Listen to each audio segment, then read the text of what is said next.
Captain Elena Vasquez floated in her spacesuit, staring at the massive pile of metal and machinery that stretched for kilometers in front of her. The alien ships had dumped it all here just outside Pluto's orbit, like someone throwing away old furniture. The coalition called it development aid for primitive species. Elena called it what it really was, junk. "Captain, the inventory teams are reporting some interesting finds," came the voice of Dr. Marcus Chen through her helmet radio.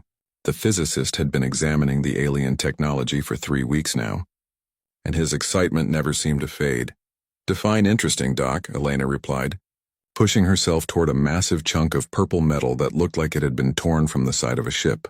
The metal was covered in strange symbols that glowed faintly in the darkness of space. "Well, this hyperdrive core that the Altarians threw away, it's not actually broken. The quantum frequency is just different from what they use now. And these plasma conduits from the Cedians, they're not damaged either. They're just old models." Elena grabbed onto the purple metal and pulled herself along its surface. Her magnetic boots clanked as they attached to the hull. "So they gave us their old stuff instead of broken stuff?" "Exactly. It's like someone giving you a perfectly good car from 20 years ago and calling it junk because they have a newer model." Elena smiled inside her helmet. She had grown up in Detroit, back when it was still rebuilding after the economic crashes of the early 2300s. Her family had made a living fixing old cars that rich people threw away. They would take 3 broken vehicles and make 1 working car. Her father always said that rich folks threw away more good stuff than poor folks ever saw. "Captain Vasquez," came another voice on the radio. This one was cold and musical, like wind chimes made of ice. It belonged to the Coalition Observer, a Zephyrian named Kethvar who was supposed to help humanity understand the technology. Instead, he spent most of his time explaining why humans were doing everything wrong. "Yes, Observer Kethvar, I must again protest these dangerous methods your people are using. You cannot simply cut into alien technology without understanding its principles. The Zephyrian approach requires careful study, and how long does that usually take?" Elena interrupted. "For technology of this complexity, perhaps 50 to 100 of your Earth years?" Elena looked around at the floating junkyard. There was enough material here to build a dozen ships, maybe more. But only if they could figure out how to use it. "Observer, with respect, humanity doesn't have 100 years to study every bolt and wire. We need to learn by doing. Your species' impatience will lead to disaster," Kethvar replied. "There are protocols, safety measures. You cannot simply—" The radio went silent as Elena switched to a private channel. "Chief Williams, you getting all this?" Chief Petty Officer Sarah Williams laughed. Her nickname was Torch because she could weld anything to anything else and because she had a temper that could melt steel. "Oh, I'm getting it all right. These crystal folks want us to spend the next century reading the instruction manual while our colonies get raided by pirates. That was the real problem. Earth had 12 colony worlds now, scattered across nearby star systems. They were growing fast, but they were also vulnerable. Human ships were tough but slow, built for long journeys rather than fighting. The pirates who attacked trade routes had stolen coalition technology that was 50 years ahead of anything humans could build. What do you think, Torch? Can we make something useful out of this pile?" "Captain, I've been looking at these components for weeks. The aliens are smart, no doubt about it, but they think inside the box. They follow rules. They do things the proper way." Sarah's voice carried the satisfaction of someone who had never done anything the proper way in her life. "Me? I've been welding since I was 12. My daddy always said that if it doesn't fit, make it fit. If it doesn't work, make it work." Elena pushed off from the purple hull and drifted toward a cluster of damaged engines. They were from 3 different species, built using completely different principles. To the aliens, they were incompatible junk. To Elena, they looked like puzzle pieces waiting to be fitted together. "Doc, what's your honest assessment? Can we build something that works?" Dr. Chen's voice carried careful excitement. "Elena, I've been running simulations. If we combine the Altarian hyperdrive with the Cetian power systems and use Vorthan hull plating, we could create something unprecedented. It won't look like anything the Coalition has ever seen, but the math says it should work. Should work. Will work.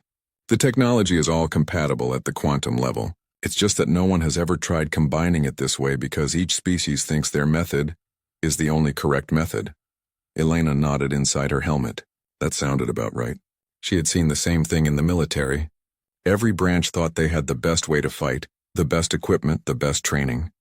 But the soldiers who survived were the ones who learned from everyone and threw out the rule book when they had to. Observer Kethvar, are you still listening? I am, Captain Vasquez. I hope you're not planning to proceed with this madness. I'm planning to proceed with this project. My people need defenses, and this technology can provide them, with or without coalition approval. The silence on the radio stretched for a long moment. Finally, Kethvar spoke again. Very well. But I will not be responsible for the consequences of your reckless experimentation. Fair enough. You can put that in your report. Elena looked around at the massive collection of discarded technology. Somewhere in this pile was the solution to humanity's problems. She was sure of it. The aliens saw junk because they only knew how to use their own technology in their own way. But humans had always been good at making do with less. They fixed things instead of replacing them. They found new uses for old tools. All right, people, she said, switching back to the general channel. Let's get to work. Torch, I want you to start cutting samples from everything. Doc, keep running those simulations. I want to know what happens when we combine technologies that were never meant to work together. And if it doesn't work? Dr. Chen asked.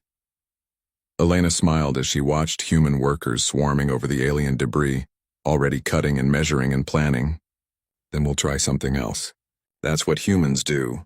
We keep trying until something works. As the weeks passed, more human ships arrived. Engineers, physicists, welders, computer specialists, even artists who could help design new hull configurations. They all looked at the alien junk and saw possibilities instead of problems. The Zephyrians had given humanity table scraps, expecting them to be grateful and spend decades learning to use them properly. They didn't understand that humans had been turning scraps into treasures for thousands of years. Elena's ancestors had come to America with nothing and built cities. Her grandparents had survived wars with salvaged equipment and clever engineering. Now it was her turn to prove that human ingenuity could turn anyone's junk into something amazing. She just hoped the galaxy was ready for what they were about to create. 6 months after the junk arrived, the Coalition observer was filing his third complaint report in as many weeks. Kethvar stood in his observation chamber, watching the humans work through the transparent aluminum windows, and tried to understand what he was seeing. The humans had built a massive framework in space, a skeleton of metal beams that stretched for 2 kilometers, but it didn't look like any ship construction he had ever witnessed. Instead of following proper engineering protocols, the humans were welding pieces from dozens of different alien technologies together in ways that should have been impossible. Dr. Chen, Kethvar called over the communication system. I must protest once again. Your people are combining Altairian quantum resonance systems with Cedian bioneural networks. These technologies are fundamentally incompatible. Dr. Chen looked up from his workstation, where holographic displays showed energy patterns that hurt Kethvar's eyes to look at. The human physicist had dark circles under his eyes from working 18-hour days. But his enthusiasm never seemed to fade. Observer. That's exactly why it works, Chen said, manipulating the hologram to show energy flowing through impossible pathways. The Altairians use quantum frequencies that the Cedians abandoned 1,000 years ago. But we found out that those old frequencies can interact with Cedian bioneural networks in ways that create feedback loops. Instead of interference, we get amplification. Kethvar's crystalline body darkened with confusion. That should not be possible. The quantum mathematics are wrong, Chen interrupted, then quickly added. I mean, they're not wrong for how the Altairians use the technology, but they assume certain limitations that don't actually exist. When you combine the systems differently, the math changes. Chief Williams floated past the observation window, her welding torch creating brilliant sparks as she fused a piece of purple Altairian hull to a section of living Cedian metal. The biometal was actually growing around the quantum resonance chamber, creating connections that no engineer had ever designed. This is madness, Kethvar muttered. But he couldn't stop watching. The humans worked with a chaotic energy that frightened him. They cut pieces apart and welded them back together in new configurations. They ran tests that should have destroyed the equipment. They ignored safety protocols that had kept spacefaring civilizations alive for millions of years. And somehow, it was working. Captain Vasquez drifted up to the observation window and tapped on it with her magnetic wrench. Observer, want to see something interesting? Kethvar activated the communication system reluctantly. What is it, Captain? We just finished the first test of the hybrid propulsion system. Want to see how fast this thing can go? The ship is not complete. Testing an incomplete vessel is extremely dangerous. Elena grinned through her helmet visor. That's what makes it fun. Don't worry, we're just testing the engine section. No crew aboard except remote drones. Kethvar watched as the humans activated their Frankenstein creation. The forward section of their ship framework began to glow with energy patterns he had never seen before. The Altarian hyperdrive cores hummed with power, but instead of opening a normal hyperspace tunnel, they created something that looked like a tear in reality itself. The test section shot forward and vanished. Where did it go? Kethvar asked, his voice higher than usual. Dr. Chen checked his instruments. It should be arriving at the test coordinates near Jupiter right about now. On the long-range sensors, a new contact appeared near Jupiter. The test section had traveled 4 billion kilometers in less than 3 seconds. That is impossible, Kethvar whispered. Our fastest ships take 47 seconds to make that journey. Yeah, well, our ship isn't following your rules, Chief Williams said over the radio. She was already back to work, welding another impossible connection between incompatible technologies. Over the following weeks, Kethvar watched the humans continue their insane construction project. They built weapons that used phase-shifted energy to punch through shields without touching them. They created armor that learned from each attack, adapting its molecular structure to resist whatever hit it. They even installed an artificial intelligence system that was part Zephyrian logic crystal, part Vorthan quantum computer, and part human intuition engine. It should not work, Kethvar repeated to himself daily. But it did work. The humans had taken discarded technology from 6 different species and created something entirely new. The worst part was how happy they seemed about the whole thing. Elena Vasquez sang old Earth songs while she worked. Dr. Chen spent his breaks explaining his theories to anyone who would listen, his eyes bright with discovery. Chief Williams had started calling the ship Beautiful Ugly, because it looked like a patchwork nightmare but performed like a dream. Captain, Kethvar called one day as Elena welded a final connection on the main hull. I must ask you something. Shoot, Observer. Why are your people so willing to risk everything on untested technology? My species would spend decades in simulation before attempting what you have done in months. Elena stopped welding and looked toward the observation chamber. Observer, my great-grandmother used to tell me stories about the old days on Earth.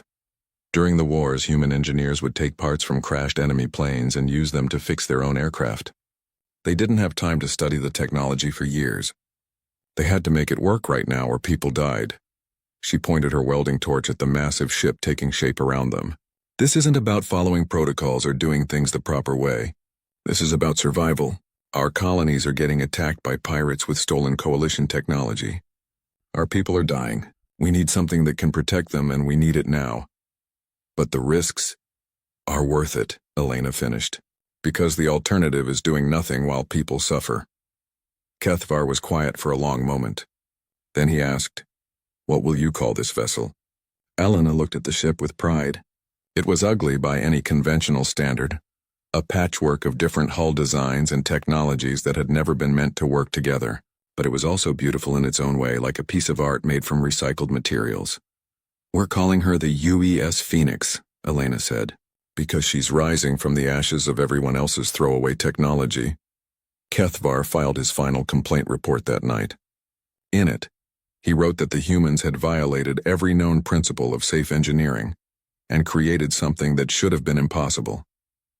He recommended immediate intervention to stop their dangerous experiments, but as he watched the Phoenix take her maiden voyage through the solar system, moving faster than any ship he had ever seen and performing maneuvers that defied physics, Kethvar found himself wondering if maybe, just maybe, the humans were onto something that his ancient and careful civilization had forgotten. Sometimes the best way forward wasn't the safe way or the proper way. Sometimes it was the human way. 2 years after the Phoenix project began, Captain Elena Vasquez sat in the command chair of the strangest warship ever built. The bridge was a mixture of technologies that shouldn't have worked together, but somehow did. Zephyrian crystal displays showed energy patterns while Cedian bio-neural networks processed data through living circuits that pulsed with soft light. The whole ship hummed with power that felt almost alive. Captain, we're receiving a distress call, announced Lieutenant Commander Torres from the communications station. It's the colony ship New Hope. They're under attack by pirates near the Kepler system. Elena felt her jaw tighten. The New Hope carried 8,000 colonists, including families with children. They were heading to establish humanity's 13th colony world, carrying everything they needed to start a new life among the stars. How many pirate ships? Elena asked. Sensors show 5 vessels. They appear to be using stolen coalition technology, faster and better armed than our standard defense ships. Dr. Chen looked up from his science station. Elena, the Phoenix is still experimental. We don't know how she'll perform in actual combat. Then I guess we're about to find out, Elena replied. All hands to battle stations. Set course for the Kepler system. Maximum velocity. Chief Williams spoke from the engineering station. Firing up the hybrid drive system. Hold on to something, people. This is going to be a wild ride. The Phoenix shot forward, tearing through space faster than any human ship had ever traveled. The combination of Altairian hyperdrive technology and Cedian bio-neural navigation systems created a method of travel that was part science and part instinct. The ship seemed to sense the best path through hyperspace, avoiding obstacles that conventional sensors couldn't detect. Observer Kethvar stood at his monitoring station, watching the energy readings with growing alarm. Captain Vasquez, your ship is exceeding all safety parameters. The quantum stress levels are approaching dangerous levels. Observer, we're heading into combat to save human lives. I don't care about safety parameters, Elena replied without taking her eyes off the tactical display. The journey to the Kepler system took 37 minutes. When they dropped out of hyperspace, Elena saw the battle already in progress. The New Hope was a massive cylinder designed for carrying colonists and supplies, not fighting. Her shields were flickering under the assault from 5 sleek pirate vessels that darted around her like wolves attacking a wounded bear. Pirates are using modified Vorthan interceptors and what looks like a stolen Altairian heavy cruiser, Torres reported. They're demanding surrender and threatening to kill all colonists if the New Hope doesn't comply. Elena studied the tactical display. The pirate ships were fast and well armed, but they were following standard coalition battle tactics. They stayed at long range, using their superior speed to avoid return fire while wearing down their target's shields. Torch, what's our weapon status? All systems green, Captain. The phase shift cannons are charged and ready. The adaptive missile system is loaded with every type of warhead we could stuff into the tubes. Elena smiled grimly. The Phoenix's weapons were another example of human innovation applied to alien technology. Instead of building conventional energy weapons, they had created phase shift cannons that could punch through shields by existing in multiple dimensions at once. The adaptive missiles used Cedian biotechnology to change their warheads mid-flight, becoming whatever type of weapon would be most effective against their target. Open a channel to the pirate ships, Elena ordered. The main screen flickered to life, showing the scarred face of a Vorthon pirate captain. His species looked like humanoid lizards, and this particular specimen had clearly seen plenty of combat. When he saw the Phoenix, his eyes widened in confusion. What in the 7 hells is that thing? The pirate captain hissed. It looks like someone built a ship out of scrap metal. This is Captain Elena Vasquez of the UES Phoenix, Elena said calmly. You are attacking human civilians under the protection of Earth Defense Forces. Withdraw immediately or face the consequences. The pirate captain laughed, showing rows of sharp teeth. Human, your little junk pile doesn't scare me. We have 5 modern warships equipped with the best stolen technology in the galaxy. Surrender now and we might let you live. Counteroffer, Elena replied. Leave now and I won't turn your ships into space debris. The pirate captain cut the communication and immediately ordered his ships to attack. Elena watched as 5 vessels that should have been able to destroy any human ship turned toward the Phoenix with weapons charging. All weapons. Fire at will, Elena commanded. What happened next would be talked about in taverns and spaceports across the galaxy for years to come. The Phoenix didn't fight like a normal ship. Instead of staying at long range and trading shots, she dove straight into the middle of the pirate formation like a berserker with a death wish. The phase shift cannons opened fire, and energy beams that existed in multiple dimensions at once tore through the pirates' shields as if they weren't there. The adaptive missiles followed, changing from armor-piercing warheads to shield disruption charges to electromagnetic pulse bombs as they flew. But the most terrifying thing about the Phoenix was how she moved. The combination of alien technologies allowed her to change direction without following normal physics. She would be flying straight ahead one moment, then suddenly be moving at a 90-degree angle without slowing down. The pirate gunners couldn't track her movements because they made no sense. Their shields are down, Torres reported with excitement. The phase-shift weapons are cutting right through their defenses. One of the Vorthan interceptors exploded as its power core overloaded. Another found itself face-to-face with the Phoenix's forward guns and disappeared in a ball of plasma. The stolen Altarian cruiser tried to run, but the Phoenix was faster, catching up and disabling its engines with surgical precision. Within 10 minutes, the battle was over. 3 pirate ships were destroyed, one was crippled and drifting, and the last had surrendered. The New Hope was safe, her shields restored and her crew cheering over the radio. "Phoenix, this is Captain Morrison of the New Hope," came a voice over the communication system. "I don't know what kind of ship you're flying, but you just saved 8,000 lives. How can we ever thank you?" Elena looked around her bridge at the impossible technology that had made victory possible. "Just get those colonists to their new home safely, Captain. That's thanks enough." As the Phoenix escorted the New Hope to safety, Elena received another communication. This one was from Admiral Chen of Earth Defense Command. "Elena, what the hell did you just do out there? We're getting reports from across the sector about a human ship that moves like nothing anyone has ever seen before." "We tested the Phoenix in combat, Admiral. She performed exactly as designed." "Elena, every pirate in the galaxy is going to be talking about this. Word travels fast in the underworld. They're going to know that humanity has something new and dangerous." Elena nodded. "Good. Maybe that will make them think twice before attacking our people." But as the Phoenix headed home, Elena couldn't shake the feeling that the real test was just beginning. They had proven that human ingenuity could turn alien junk into something powerful. Now they had to deal with the consequences of that success. The galaxy was about to learn that humanity was no longer helpless, and some people weren't going to be happy about that. News of the Phoenix's victory spread through the galaxy faster than hyperspace travel. Within days, every major power knew that humanity had built something extraordinary from discarded alien technology. The reaction was not what Elena had expected. In the crystal halls of the Zephyrian High Council, Ambassador Kethvar stood before beings whose thoughts moved like slow glaciers, and whose patience was measured in centuries. His report about human engineering methods had been dismissed as impossible. Now, with combat footage from the Kepler system playing on holographic displays, the Council was forced to confront an uncomfortable truth. "This cannot be accurate," declared Prime Counselor Shandara, her crystalline form pulsing with agitation. "Our technology requires decades of study before implementation. These humans have somehow combined incompatible systems in months." Kethavar had watched the humans work for 2 years. He understood their methods better than any other Zephyrian, though he still found them terrifying. "Honored Counselor, the humans do not follow our protocols. They experiment through trial and error. They accept failure as part of learning. Such methods should result in catastrophic system failures, not superior performance," another council member stated. "Yet the evidence is before us," Kethavar replied. "Their ship moves in ways our vessels cannot. It combines our quantum technology with Cetian biosystems and Altarian hyperdrives in configurations we never imagined possible." Meanwhile, on Earth, Admiral Sarah Chen was dealing with a different kind of problem.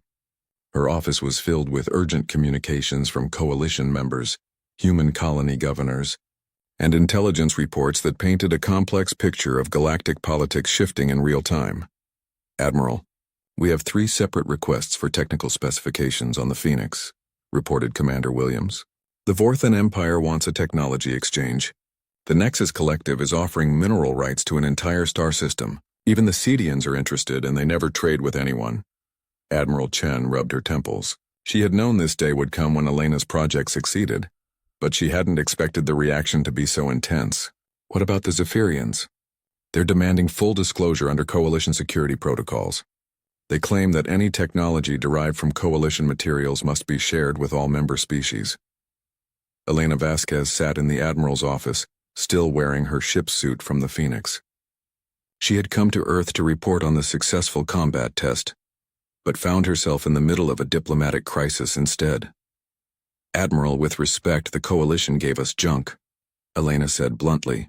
"They called it development aid, but everyone knew it was just their throwaway technology. We turned it into something useful through our own work and innovation." "I agree, Captain, but politically this is complicated. The Zephyrians have maintained galactic peace for thousands of years through technological superiority.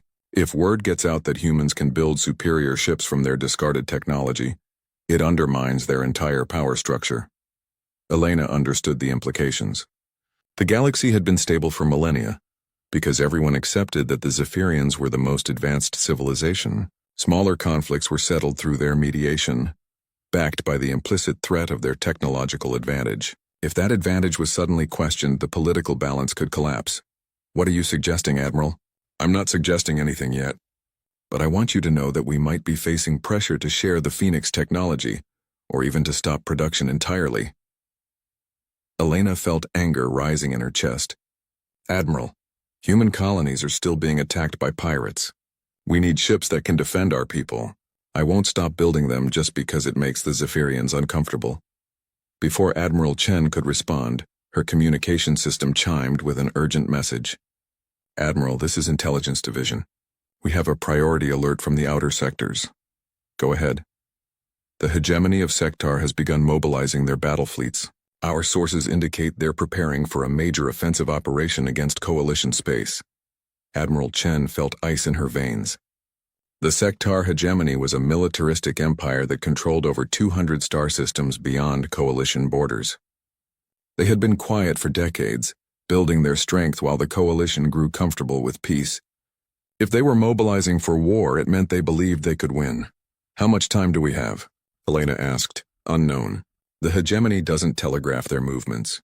But our analysts believe they've been planning this for years, waiting for the right moment to strike. Elena stood up, her mind already racing. Admiral, we need to accelerate the Phoenix program. One ship saved a colony vessel, but it won't stop an invasion fleet. Elena, even if we start construction immediately, it would take years to build a fleet large enough to matter. Not if we change our approach, Elena replied. The Phoenix was built as a proof of concept. We know the technology works now. We can start mass production using the same principles but simplified designs. Admiral Chen accessed her strategic planning systems. How many ships are we talking about? Give me 6 months and unlimited resources, and I can give you 12 ships built on Phoenix principles. They won't be as advanced as the original, but they'll be fast, tough, and equipped with weapons that can punch through anything the hegemony throws at us. And the diplomatic consequences. Elena smiled grimly.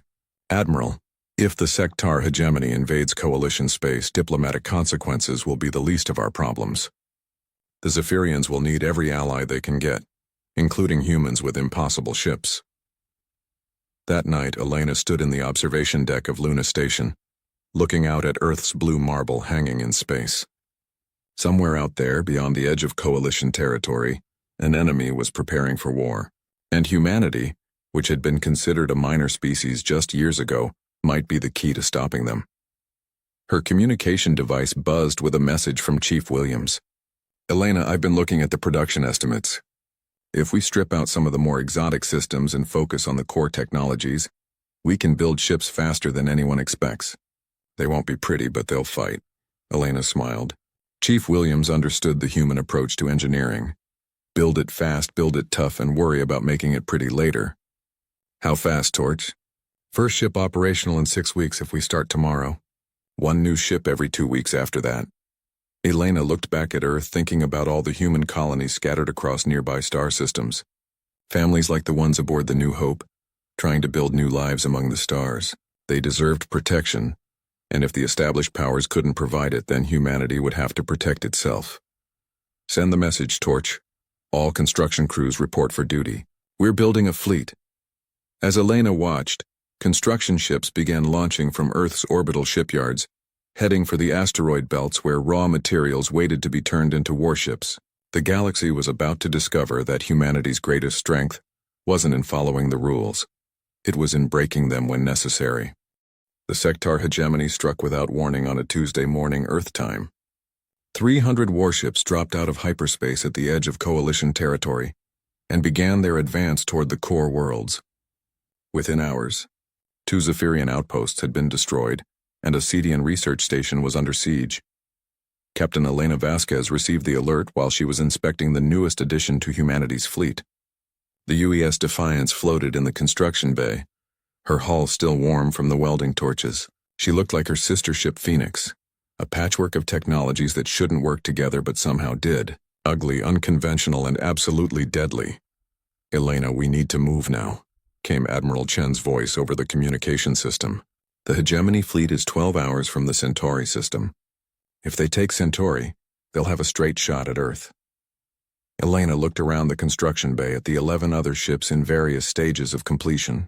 6 months ago, they had been piles of alien junk floating in space. Now they were humanity's answer to galactic warfare. None of them looked like traditional warships. They were all unique, built by different teams using different combinations of salvage technology. But they all shared the same principles: speed, adaptability, and weapons that could punch through anything. Admiral, the fleet's not ready for full combat operations, Elena reported. We have 12 ships total, but only 8 are combat ready. Elena, the Zephyrians are mobilizing their grand fleet, but it will take them days to organize a proper response.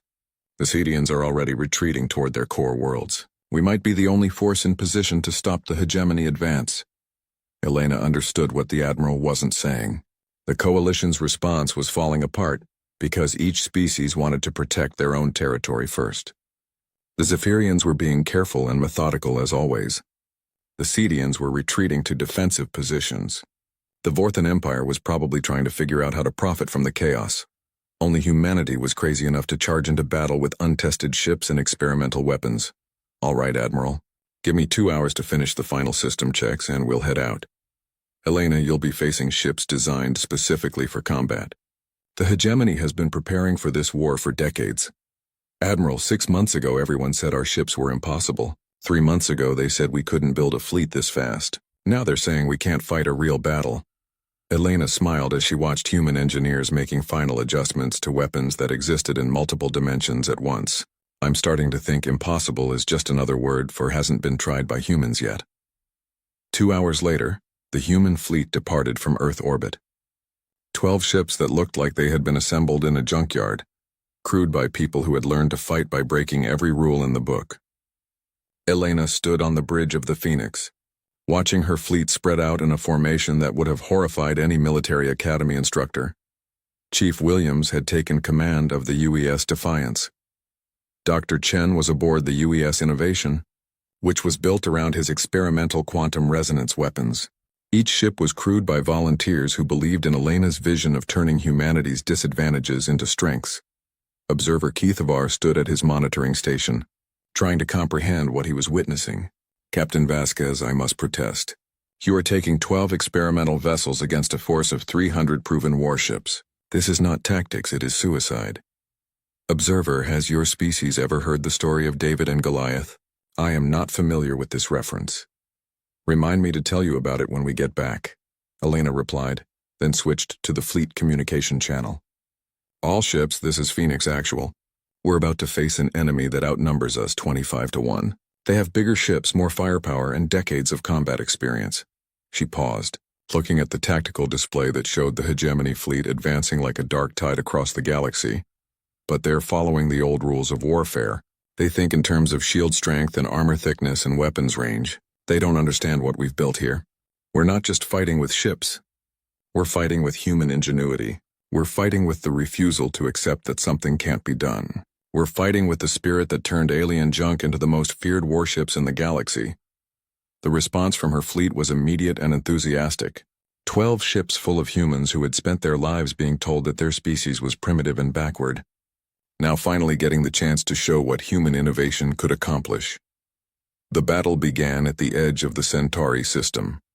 The hegemony fleet detected the approaching human ships and adjusted their formation with the confidence of predators who had spotted easy prey. 300 sleek warships designed for conquest versus 12 ugly hybrids built from salvage technology. Enemy fleet is hailing us, reported Lieutenant Torres.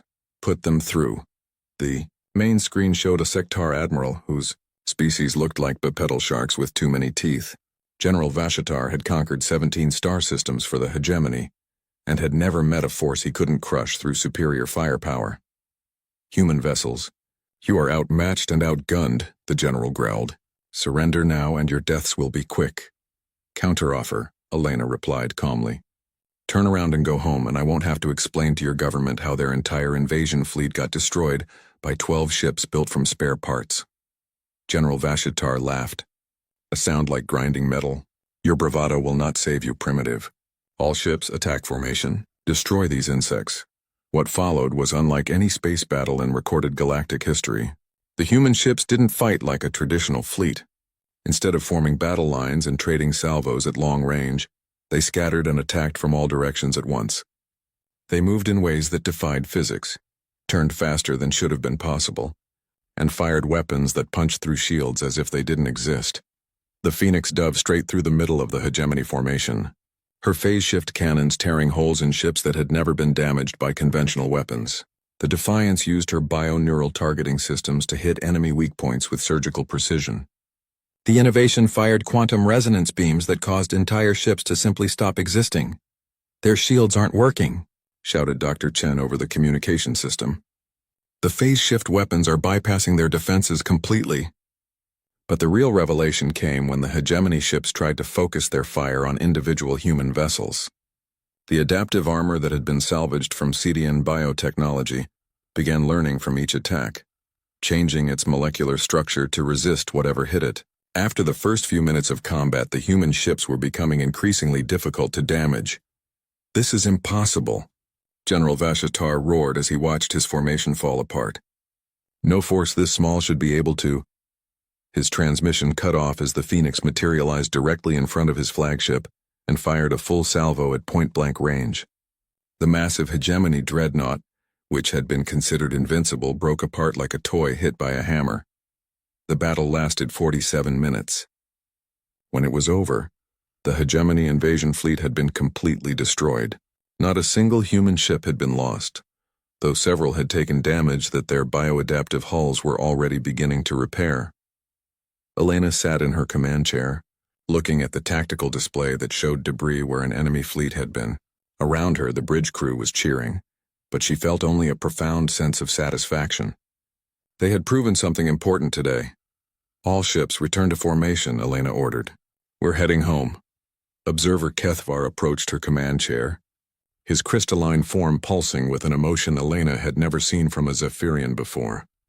"Aw. Captain Vasquez, what your people accomplished today will change the balance of power in the galaxy." Elena nodded.